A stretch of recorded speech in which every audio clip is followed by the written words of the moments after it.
I just finished watching Rick and Morty Season 8, and honestly, Rick feels like a completely different person compared to the wild, unhinged genius I've seen for the past 7 seasons. And in this video, I'm going to break down 2 major ways Rick Sanchez has changed throughout Season 8, and I'll also provide a quick recap of the parts that connect to earlier seasons in case you've forgotten. First, it's about the way he handles things. The old Rick Sanchez was someone who loved violence, and it was his go-to solution for almost every problem. But in Season 8, that side of him feels toned down, and Episode 3 of this season is the greatest example. The episode begins with Rick flying through the ruins of the Citadel, collecting leftover debris. Then, a piece of wreckage suddenly hits their ship and cracks the glass, so Rick has to make an emergency landing to fix it. On the way, Morty spots a town full of Morty and asks why they're still there. Rick explains they're clones from the Citadel with no home dimensions. Then, they end up in a cornfield, and when they step out of the ship to repair the broken glass, the Rick who owns the farm points a gun at them and threatens them to leave. And guess what? Our Rick completely chickens out. He just agrees to fix the glass quickly and leave like it's no big deal. If you're a fan of this show, you clearly know that this is such a huge change. Back then, if someone dared to piss him off and pointed a gun at him, he would have obliterated them on the spot. So in a way, Rick has gotten softer and learned to spare people's life, I guess. And this wasn't the only time. He did it again in the Season 8 finale. The episode opens with Rick trying to move on from Diane by hooking up with a new alien girlfriend, Bugan, who, coincidentally, is also Space Beth's co-worker. After spending time with her, Rick returns home, where the Beths immediately start teasing him for still not fully moving on from his past. Then, Jerry suddenly says Rick has always been a loving father, which makes Rick frown because Jerry would never say that. That's when Rick realizes Jerry's memory is being tampered with by Memory Rick. If you forgot who Memory Rick is, his first appearance was in Season 5, Episode 8, when Rick entered Bird Person's unconscious mind to revive him. There, he met a younger version of himself, Memory Rick, and they teamed up to destroy the Galactic Federation inside Bird Person's mind and escape the collapsing memory world. In the end, Memory Rick threw himself at Tammy to take her down. Back in the present, Rick checks Jerry's brain and finds out that Memory Rick really does exist inside Jerry's mind. You might wonder how he got into Jerry's head in the first place.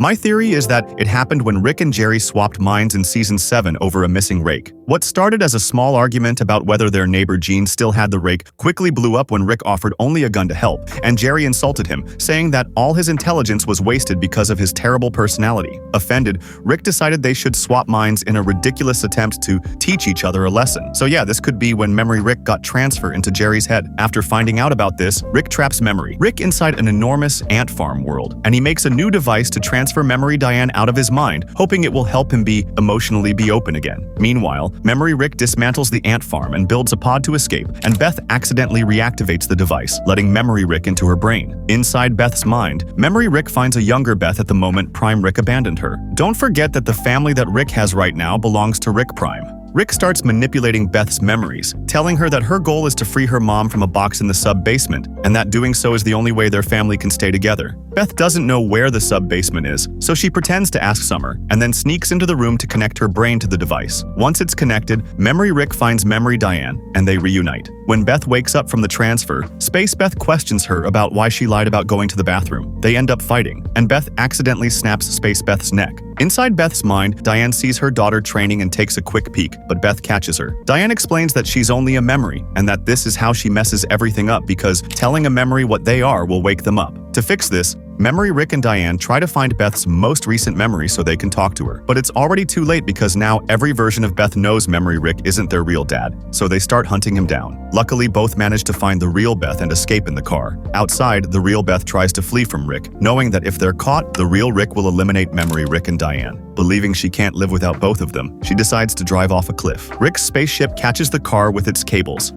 Beth climbs down to calm Beth, but the two briefly fight on top of the car. Once Beth finally calms down, she puts a gun to her own head, admitting she's confused because she remembers hating Rick, yet at the same time remembers loving him. Rick jumps in, admitting he failed her and wasn't there for her during her childhood, but that he is here now. They hug, and Rick sedates her. Afterward, he uses the mind-blower gun to erase Beth's memory of what just happened. He lies to the family, claiming he erased Memory Rick and Diane, but later it's revealed that he actually spared them, letting them stay in a new ant farm pod. This shows just how much softer he's become, considering this is the Rick who would have once killed almost anything without a second thought. The second big change is that Rick is starting to care more about his family. Episode 2 makes us realize how much Rick actually cares for Space Beth. It begins at Defiance headquarters, where Space Beth, fed up with the endless discussions about how to assassinate the Gromflamite Queen, goes rogue and attempts the mission herself. She fights through countless soldiers and reaches the Queen's chamber only to discover the Queen has already been killed. Soon, she's caught by the Queen's personal doctor and was overwhelmed and got cornered by his fighters. At first, she tries calling for backup from Defiance headquarters, but they brush her off, claiming they can't authorize an extraction for an unapproved assassination. With no other options,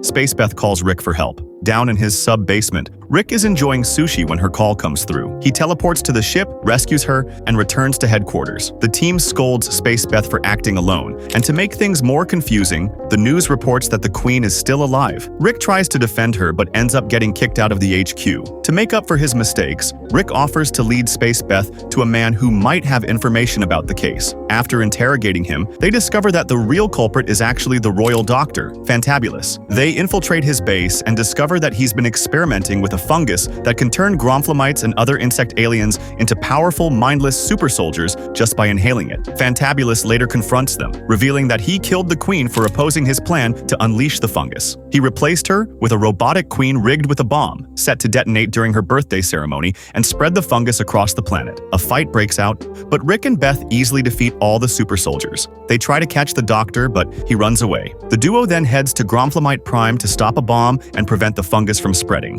While disarming the bomb, Spacebeth is stabbed by a super soldier and gets infected. Desperate for an antidote, Rick goes to the Gromflamite ship to get their data on the fungus. When facing the aliens, Rick refuses to lower his gun at first and only does when he sees Beth coughing badly. Later, both sides agree to work together to find a cure. Many Gromflamites are used to test the drug, and most don't survive. Finally, the last dose works, and Rick decides to try it on himself first to make sure it's safe for Spacebeth. To me, Rick actually behaves like a real father figure here, jumping in to save his daughter when she's in danger, even going so far as to put aside his ego, work with his former enemies, and take personal risks just to make sure the cure is safe. Funny enough, Rick doesn't come out empty-handed though, he actually gets laid after this. So yeah, those are the two big changes I noticed in Rick this season. If you spotted any other changes that I might have missed, drop them in the comments. Thanks for watching.